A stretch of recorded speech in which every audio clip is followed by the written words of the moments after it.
release that he can't get to.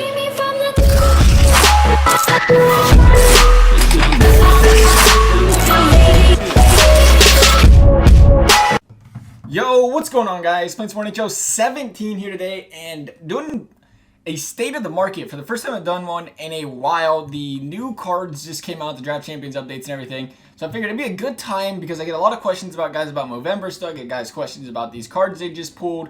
So I think you want to go over the expansion card first. Might as well. We'll talk about those first. So these bad boys, as great as they seem, because they're new cards. They're the exact same thing as a gold card. Let me explain this to you real quick. First of all, I want to address the situation. People are like, "Oh, I just pulled this card. Should I sell them or keep them?" When you're pulling these gold cards, sell them now. It's just like gold cards at the beginning of the year. They're going to be at an all-time high now. They're going to do nothing but go down because they're constantly going to be coming out of packs. I say they're nothing more than gold cards because when you look at it, it was one thing.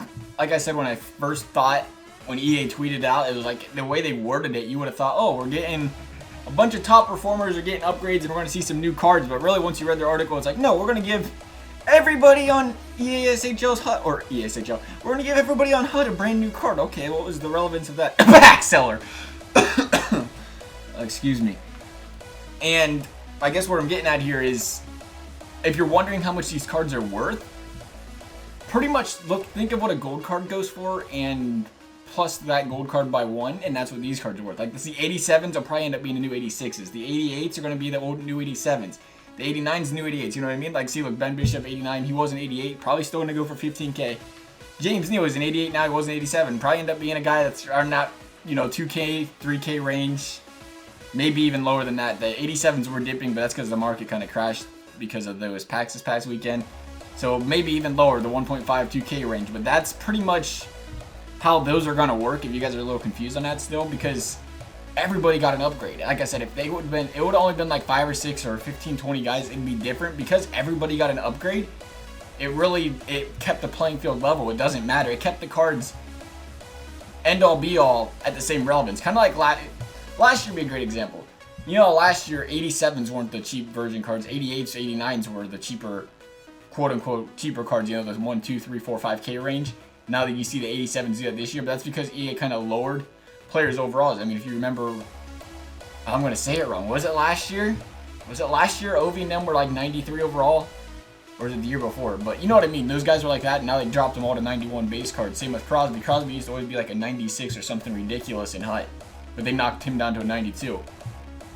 That's kind of, if you think of it that way, that's kind of how it works, if that makes any sense at all. I hope I'm not confusing you guys.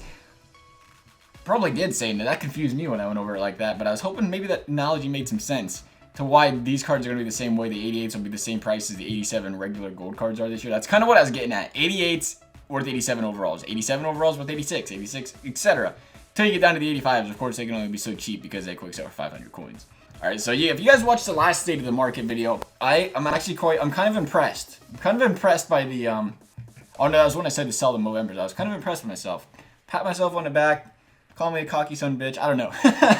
But I ended up telling you guys, you're going to want to sell your Movembers on the safe side, like, mid-January, late January. And really, mid-January is about right where they peaked. I hold on to them longer, more or less because I wanted to do the trade days and stuff. And I was actually, for whatever reason, I got in the HUT for like 2 weeks. And then I got to Division 1 and realized that, yeah, I'm not very good at this game. But yeah, if you look now, a lot of these Movembers, they're going down, and they're going down real quickly. Like, find an example. Anybody, period. I know Voracek's down to 150K. Stamkos, look at Jamie Ben's down to 680. It's getting way too late to be holding on to them, and they're just going to keep going down the closer you get to Team of the Year. Some of them might bounce back up come Team of the Year. I mean, probably not, though. Let's look at some examples here real quick. Jamie Benn, 650K. If he gets a Team of the Year, probably 96, 97 overall. Probably doesn't go for more than 650K. At that point, you got to keep, I mean, you see what I'm saying? Like, he's going to go down a little bit.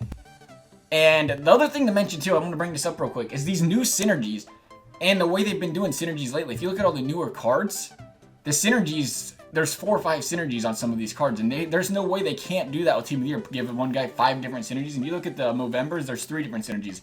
That is a big deal. Trust me, people, you guys know this, how important synergies are. You look at some cards, Like Timo, for example, you go look at some cards that are goalies are 88 overalls that are going for 80 or 90k because they have a +2 on a team wheel. Team wheel is important, or synergies are important. If they have 4 or 5 synergies, and that team of the year is going for 600k, there's a very good chance those Movembers aren't going to go for 600k. They're the same overall, right? But say these team of the wheels have, or team of the wheels, team of the years have, I can't even think, maybe 200-foot player. Say they have 3 team synergies, okay? Thinking way outside the box here. 3 team synergies and 2 player synergies. And you can either have that or you can have this Matt Duchene Movember with the same one that has 1 team synergy and 2 player synergies. People are big on the synergies. Synergies are going to drive value. You're going to be very likely that they're going to end up buying that other team of the year, and it's just going to kill the value of the Movembers even more. So consider that if you're saving your Movember until team of the year. Remember that. That's going to be very important. But as I was saying about Movembers in general, I think people keep asking, still ask, what's a good Movember to invest in this time of the year? None. That's all I can say about that, is none. When you get this far into the year, it becomes that point where people don't invest for the long run. The long run's over with these team of the year come out in a month and a half. It's at that point where, you know, guys get milestones, people expect the milestones. If it makes any sense, the value of the cards right now are already projected for what they'd be, you know, if they had a couple upgrades like Movember Duchene.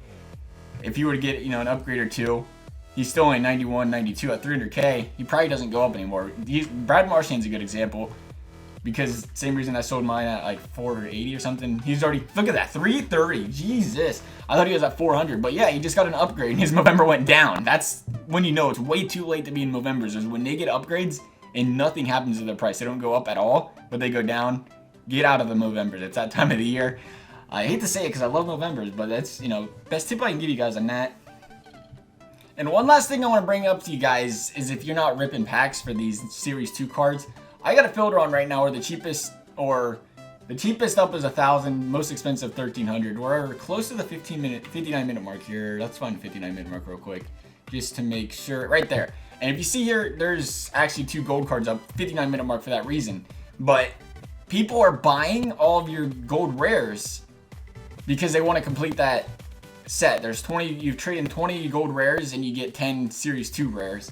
Or 10 Series 2 gold rares. Is that what you want to call them? Series 2 rares? We'll call them Series 2 rares, I guess. I don't know. You don't have a terminology for that. I'm making it up. But they're going to keep doing it because it makes obviously good sense, because you go out there and you look at that pack. I already brought it up. That pack's like, you get 80k and you get 10 gold rares. Well, if you spend a K on gold rares this way, you spend 20k on gold rares this way and you're going to get 10 gold rares. So the thing is, it becomes a pack luck thing. Do you think you're going to open up 10 of that pack and get 10 gold rares that are going to be better than that 20k you just spent? Or do you think you should have just, you know, sold those players off? You can probably sell them all 1,300 coins. I think I sold a lot of mine for 1,300 coins. 1,400 coins. You know, you sell 20 of them, you're talking close to 30k. Do you think that pack's going to have more than 30k? Then go ahead and open a pack. If you like opening packs, do it. But what I'm saying is, if you have leftover 85, 86s, now's the time to get rid of them, because that set's only going to be out for a month. And once that set goes away, it probably won't be worth near as much, because they're only 85, 86 overall. Yeah, these guys didn't sell. Let's see what did sell real quick. I was just dissing out the discounts. All these, those are my 87s. Those are different. 87s are different than 85, 86s. I was just selling those to sell them. 86s. Yeah, I was selling 86s. 1350 looks like the magic number. 1350, I was selling 85, 86s. But like I said, once that set's gone, they're going to go back down. They're going to be, you know, back to that 600-700 coin price, because they don't have relevance, quite frankly.